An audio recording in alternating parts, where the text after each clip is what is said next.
Good morning friends, concept ज्ञान की दुनिया में आपका स्वागत है।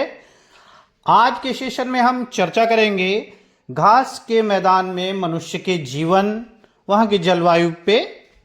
तो इसके पहले सबसे पहले इसके लिए हमको जानना जरूरी होगा कि घास का मैदान कैसा होता है और ये कितने प्रकार का होता है।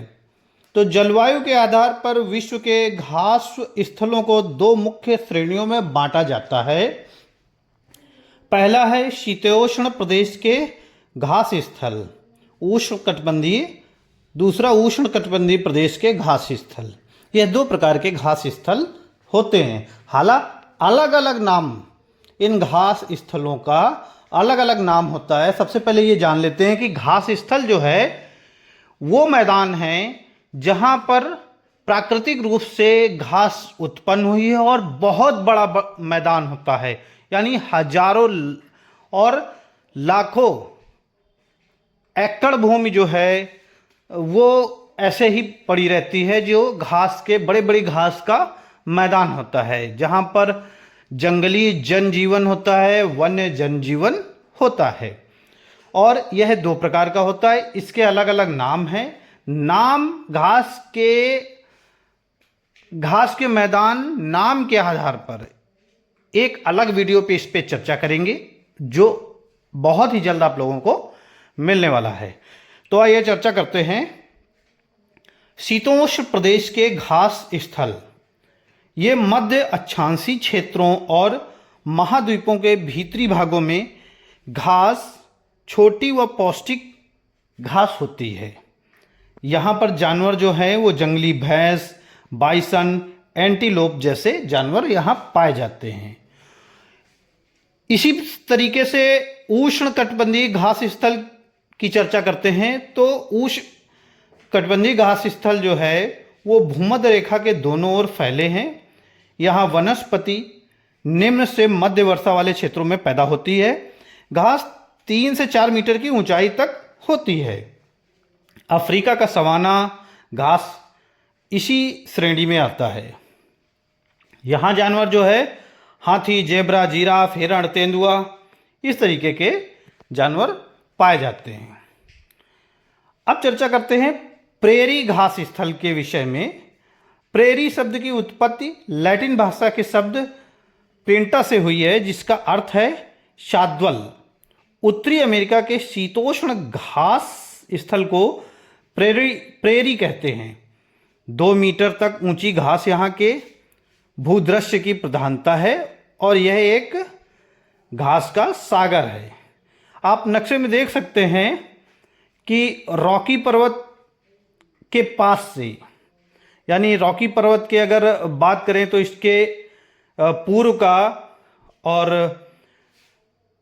विनिपेरा झील, डूरन झील, सुपीरियर झील जो है, सुपीरियर झील के पश्चिम का भाग जो है वो प्रेरी घास का मैदान कहलाता है। और यह ग्रेटर बियर झील से स्लोवोटिया झील नदी, पीस नदी के पास से शुरू होता है उत्तर में, और यह दक्षिण में मैक्सिको की खाड़ी के कुछ पास तक पहुंचता है। प्रेरी पश्चिम में रॉकी पर्वत एवं पूर्व में ग्रेट लेक से घिरा हुआ है। प्रेरी यूएसए एवं कनाडा के कुछ भागों में फैले हुए हैं। अमेरिका के प्रेरी का अपवाहन मिसिसिपी की सहायक नदियां तथा कनाडा के प्रेरी का अपवाहन सास्केचुआन नदी की सहायक नदियां करती हैं। मैंने जैसे पहले ही बताया कि घास का मैदान जो है वो अलग अलग देशों में भी है। इसका कोई मतलब ये नहीं कि किसी एक देश में घास का मैदान है। एक प्रकार का घास जैसे प्रेरी है तो वो अलग अलग प्रदेशों में, अलग अलग देशों में, अलग अलग महाद्वीपों में भी इस नाम से पाया जाता है। इसकी जलवायु की बात करें तो यहाँ पे चरम तापमान वाली महाद्वीपीय जलवायु होती है और ग्रीष्म ऋतु में तापमान लगभग 20 डिग्री सेंटीग्रेड रहता है।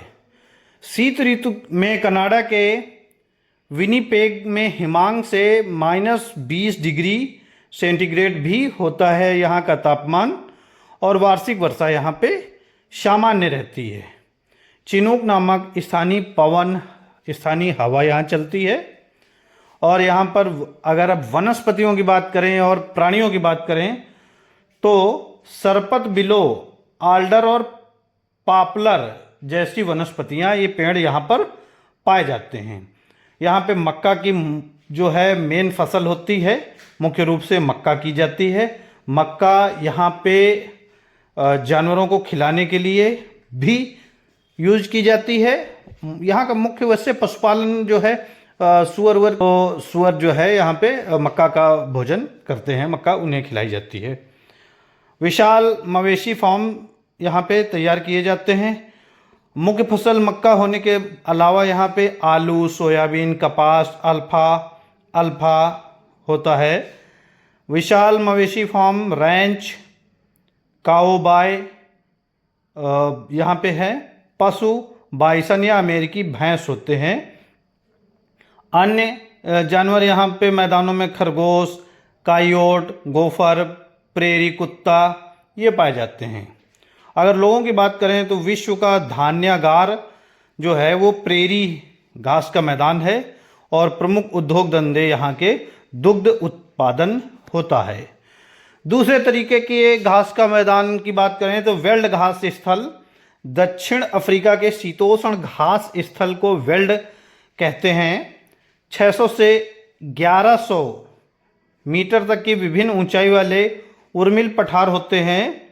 यह ड्रैकेस्वर्ग पर्वतों से घिरा है। इसके पश्चिम में कालाहारी रेगिस्तान स्थित है। उत्तर पूर्व में उच्च वेल्ड स्थित है। ऑरेंज एवं लिम्पोपो नदी की सहायक नदियां इस प्रदेश को सिंचित करती हैं। पानी कहाँ से आता है तो इन नदियों से आता है। जलवायु यहाँ की हिंद महासागर के प्रभाव के कारण नम रहती है। शीत ऋतु में जलवायु 50 से 10 डिग्री सेंटीग्रेड तक रहती है। जुलाई सबसे ठंडा महीना होता है। ग्रीष्म ऋतु में अल्पकालिक एवं गर्म जलवायु रहती है। गर्मी में जोहान्सबर्ग का तापमान 20 डिग्री होता है। वर्षा नवंबर से फरवरी तक होती है। ग्रीष्म ऋतु में भी होती है। अब आप दक्षिण अफ्रीका का वेल्ड घास स्थल का मानचित्र देख सकते हैं। ये दक्षिण अफ्रीका के मानचित्र में ये कहाँ पर स्थित है तो ये सबसे दक्षिण में स्थित है। वनस्पति एवं प्राणी जात, यहाँ की वनस्पतियाँ जो हैं घास, लाल, बबूल और मरोला है। जानवर शेर, तेंदुआ, चीता, कुड़ू है। यहाँ के निवासी जो हैं पशुपालन व खनन करते हैं। मुख्य फसलें मक्का, गेहूं, ज्वार, अखरोट, आलू है। नकदी फसलें तंबाकू, गन्ना, कपास है और मुख्य व्यवसाय भेड़ पालना और दूसरा दुग्ध उत्पादन है। वेल्ड में खनिजों का प्रचुर भंडार है। भेड़ पालन में एक विशेष प्रकार की भेड़ है जो मेरिनो भेड़ कहलाती हैं, उनका पालन किया जाता है। विश्व की स्वर्ण राजधानी जोहान्सबर्ग कहलाती है और हीरे की खान जो है किम्बरले में है। तो आज के वीडियो में बस इतना ही। मिलते हैं घास के मैदान नाम वाइज जो है नेम वाइज घास के मैदान के बारे में अगले वीडियो में मिलते हैं चर्चा करते हुए। तब तक के लिए नमस्कार। चैनल को लाइक, सब्सक्राइब और शेयर करते रहिए। हमारा